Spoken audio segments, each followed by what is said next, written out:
নমস্কার, এটা কি মমতা বেগমের বাসা? আসসালামু আলাইকুম। হ্যাঁ, কিন্তু আপনি কে? না মানে ওনার সাথে একটু জরুরি কথা বলার ছিল আমার। মা নামাজ পড়ছে, আপনি একটু এখানে অপেক্ষা করুন, মার নামাজ শেষ হলে আমি আপনাকে ডাকবো। আচ্ছা ঠিক আছে, আমি এখানে অপেক্ষা করছি। মা, কে আসছে রে? মা, একজন হিন্দু লোক আসছে। ঠিক আছে মা, ভিতরে আসতে বল। আচ্ছা ঠিক আছে মা। আপনি কি আছেন? ভিতরে আসেন। হ্যাঁ, নমস্কার। হ্যাঁ, কে আপনি? কেনই বা খুঁজতেছেন আমাকে?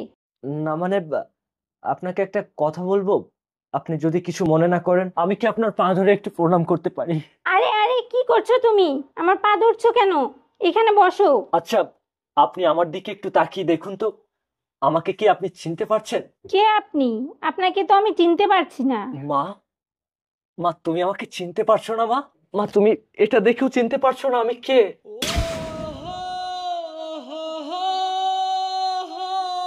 মা, উনি একজন হিন্দু লোক, তোমার পায়ে ধরছে, আবার মা বলে যাচ্ছে। কেউ নেই, তুমি কি চেনো? না না মা, আমি ওকে চিনি না। চিনি না ওকে, চিনি না ওকে, আমি চিনি না। মা, মা তোমার কি হয়েছে? মা, তুমি একটা হিন্দু লোকের জন্য কান্না করছো কেন? কি হয়েছে তোমার? না, আমি কান্না করছি না। আরে, তুমি কান্না করছো না মানে? মা দেখো, তুমি নিশ্চয় আমার কাছ থেকে কিছু লুকাচ্ছ। মা বলো, তুমি কেন কান্না করছো? আর আপনি কে বলুন তো? মাও কান্না করছে, আপনিও কান্না করছেন। কে আপনি? আসলে বোন, আমি ইন্ডিয়ার রাজস্থান থেকে এসেছি।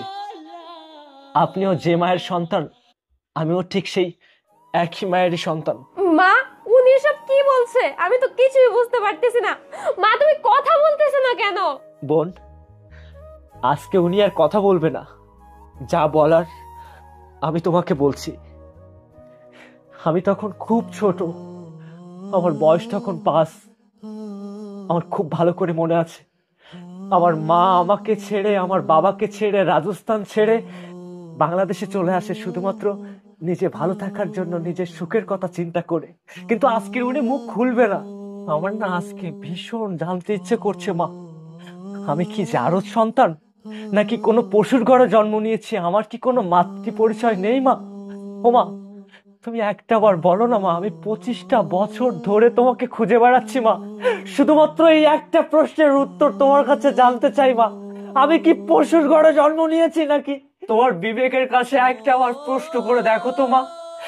একটা কুকুর তার বাচ্চাকে যখন জন্ম দেয়, তার বাচ্চার প্রতি একটা মায়া থাকে। ওমা, আমি তো কুকুরের বাচ্চা না, আমি তো মানুষের বাচ্চা। তাহলে একটা কুকুর যখন তার বাচ্চার প্রতি মায়া করে, তাহলে তুমি মা সেদিন কেন আমাকে ছেড়ে দিয়ে, দেশ ছেড়ে দিয়ে তুমি এখানে লুকিয়ে আছো মা? তুমি বিশ্বাস করো মা, আমি এখানে খেতেও আসিনি, থাকতেও আসিনি মা।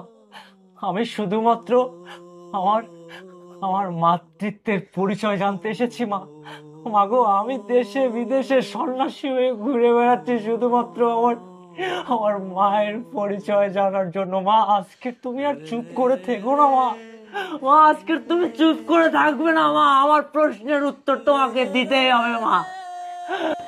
আমার প্রশ্নের উত্তর তোমাকে দিতেই হবে।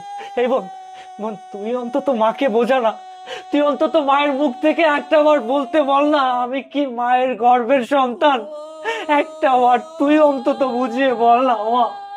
মা, আমি মা আর কিচ্ছু চাই না মা। আমি সারাটা জীবন তোমার এই কথাটা নিয়ে বেঁচে থাকবো মা। আমি আমি কি নিয়ে বাঁচবো, তুমি শুধু একটা বার বলো মা।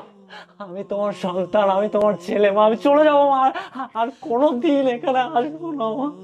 মাগো, তুমি শুধু একটা বার বলে দাও না মা, আমি তোমার গর্ভের সন্তান মা।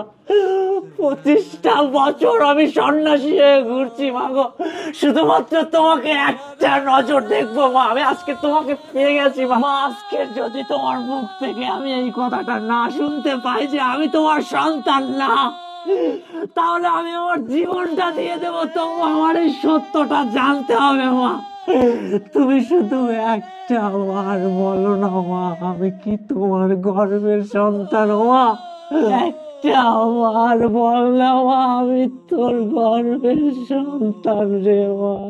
বাবা রে, ওঠ বাবা।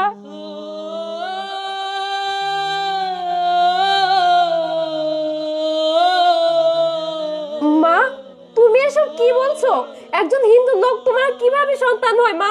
কোন ধর্মের মা?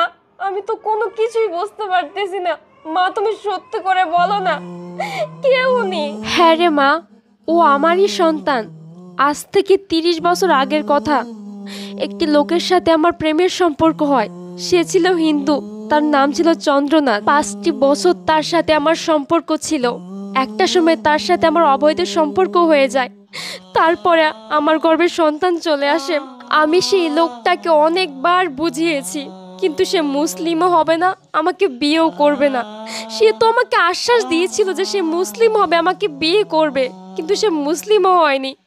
এখন আমার কি দোষ বল? আমি সেই জন্য ওই ইন্ডিয়া থেকে চলে আসছি বাংলাদেশে, আর এসে তোর বাবাকে বিয়ে করেছি।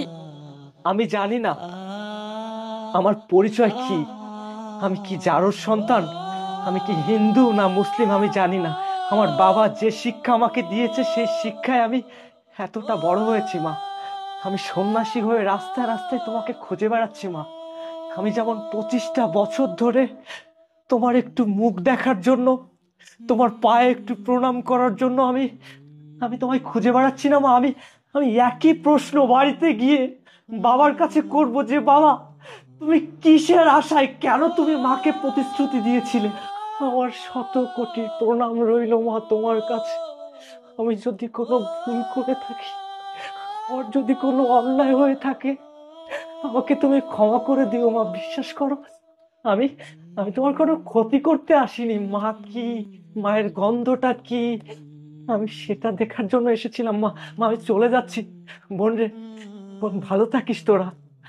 আমার কপালটাই পোড়া, জন্ম থেকে আমি জ্বলছি, সারাটা জীবন না হয় এভাবে এভাবে জ্বলতে জ্বলতে আমার জীবনটা পার করে দেবো মা। আমি